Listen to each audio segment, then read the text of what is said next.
Hey guys, this is Sarthak and you are watching Modex Tech. So guys, आज की इस video में हम लोग करने वाले हैं PC build under rupees 30 to 35,000। जानते हैं कौन से best of the best components आप एक ऐसे बजट के पीसी बिल्ड के अंदर यूज कर सकते हो। और पहले ही बता देता हूं, ये जो पीसी होने वाला है ये आपको 1080p high to ultra settings के ऊपर 60 fps से ज्यादा इजीली निकाल के दे देगा। तो चलिए दोस्तों, फटाफट से इस वीडियो को अब हम शुरू करते हैं। सो गाइस यार, मेरे चैनल के ऊपर ऐसे ही पीसी रिलेटेड कंटेंट के बारे में ही बात करी जाती है।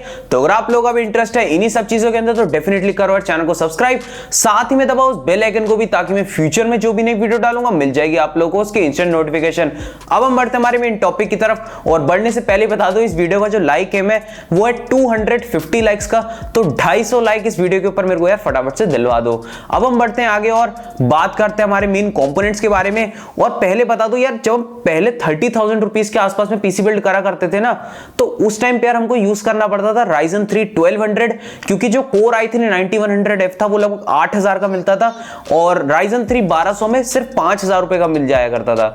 लेकिन अब टाइम बदल गया है, i3 9100F काफी ज्यादा सस्ता मिल जाता है, लगभग 6,500 रुपए का हमें मिल जाता है। और मैं बताऊं, 6,500 रुपए के ऊपर जब ये सस्ता हो गया ना, बहुत कमाल की वैल्यू हमें ये ऑफर कर देता है। तो इस पीसी बिल्ड के अंदर मैंने इसी सीपीयू का यूज करा है, तो लगभग 6,500 रुपए का ये हमें देखने को मिल जाता है। और इस प्रोसेसर के बारे में बात करूं तो इसके अंदर हमें 4 कोर और 4 थ्रेड देखने को मिल जाते हैं।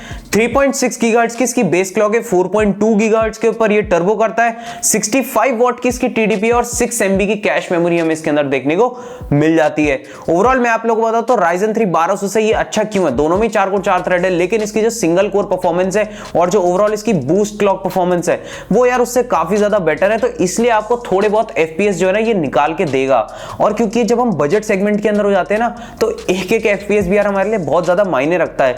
तो यार ये जो प्रोसेसर है ना, ये उससे काफी ज्यादा अच्छा है यार गेमिंग में। अब हम बढ़ते हैं आगे और बात करते हैं हमारी रैम के बारे में। तो एज यूजुअल यार मैंने इसके अंदर यूज करी है कॉर्सर की तरफ से Corsair vengeance LPX 8GB RAM की टोटल एक ही स्टिक। फ्यूचर में आपको 8GB रैम की एक और स्टिक बाय कर लेनी अपने रिक्वायरमेंट के हिसाब से। अगर आपको लगे यार कम पड़ रही है तो आप एक और ले सकते हो। वैसे आपको बता दो, जो Ryzen प्रोसेसर्स होते हैं ना, वही जो है 3000 या फिर 3200 मेगाहर्ट्ज तक की रैम को फेवर करते हैं। जो इंटेल वगैरह के प्रोसेसर्स होते हैं तो इनके अंदर अगर आप 2666 मेगाहर्ट्ज की लगा लो, आप 3000 की लगा लो, 2400 की लगा लो, भाई सेम परफॉर्म करेंगे, क्योंकि हाई फ्रीक्वेंसी रैम को फेवर नहीं करते। भले ही आप कम फ्रीक्वेंसी की भी लगाओ, ज्यादा की भी लगाओ, सेम परफॉर्म करेंगे। ठीक है, तो अगर आपको 2400 मेगाहर्ट्ज की रैम मिलती है ना अगर सस्ते में, तो आप वो भी ले सकते हो, कोई दिक्कत वाली बात नहीं है। और लगभग 3000 रुपए की रैम स्टिक हमें देखने को मिल जाती है। अब हम बढ़ते हैं आगे और बात करते हैं हमारी मदरबोर्ड के बारे में। तो मदरबोर्ड इसके अंदर मैंने यूज करा है MSI की तरफ से H310M Pro VH मदरबोर्ड। ये मदरबोर्ड हम लोगों को 4,400 रुपीज का देखने को मिल जाता है, और इसके अंदर हमें LGA 1151 सॉकेट देखने को मिल जाता है। टोटल 2 रैम स्लॉट मिल जाते हैं, और स्टील आर्मर वाला हमें PCI एक्सप्रेस स्लॉट देखने को मिल जाता है। ओवरऑल मैं बताऊं तो ये मदरबोर्ड हमको जो जिस प्राइस के ऊपर मिलता है ना, मतलब ठीक है, क्योंकि आप H310 मदरबोर्ड लोगे तो भी कोई प्रॉब्लम वाली बात नहीं है। क्योंकि भाई देखो, ये प्रोसेसर ओवरक्लॉक तो नहीं हो सकते, i3 9100F को आप ओवरक्लॉक नहीं कर सकते, तो आपको VRM से भी कोई फर्क नहीं पड़ना चाहिए। तो इसलिए सस्ते से सस्ता मदरबोर्ड लो और बस काम चलाओ मदरबोर्ड से। ठीक है, और 8GB रैम की तो आप एक स्टिक लगा लोगे, फिर भी एक रैम स्लॉट आपका खाली रह जाएगा, तो आप बाद में 16GB भी इसके अंदर जाके ऐड कर सकते हो। और ये एक मिनी ATX मदरबोर्ड है। वैसे एक बात बताओ, जितने भी कंपोनेंट्स इस वीडियो के अंदर मैं आप लोगों को सजेस्ट कर रहा हूं ना, सभी की लिंक्स मिल जाएगी आप लोगों को डिस्क्रिप्शन के अंदर, वहां से जाके आप बाय कर सकते हो डेफिनेटली। कोई भी प्रॉब्लम वाली बात नहीं है। आप चाहे ऑनलाइन बिल्ड करो या ऑफलाइन बिल्ड करो, 1000-1500 रुपए का मैक्सिमम फर्क आएगा भाई। इससे ज्यादा तो पता है पैसे खर्च हमारे आने जाने में ही हो जाता है, ट्रांसपोर्ट का खर्चा हो जाता है। हो सकता है आप कोई दूर रहते हो, नेहरू प्लेस वगैरह पे नहीं रहते, तो आने जाने का इतना खर्चा हो जाता है। इससे तो बढ़िया ऑनलाइन बिल्ड कर लो, 1000-1500 रुपए का मैक्सिमम यार डिफरेंस आता है। अब हम बढ़ते हैं आगे और बात करते हैं हमारे ग्राफिक्स कार्ड के बारे में। तो इसके अंदर मैंने यूज करा है गीगाबाइट की तरफ से RX 570, या फिर फ्यूचर में देख रहे हो इस वीडियो को तो RX 5500 हो सकता है मार्केट के अंदर आ चुका होगा, तो आप उसको भी कंसिडर कर सकते हो। लगभग 12,000 रुपए के ये दोनों ग्राफिक कार्ड है।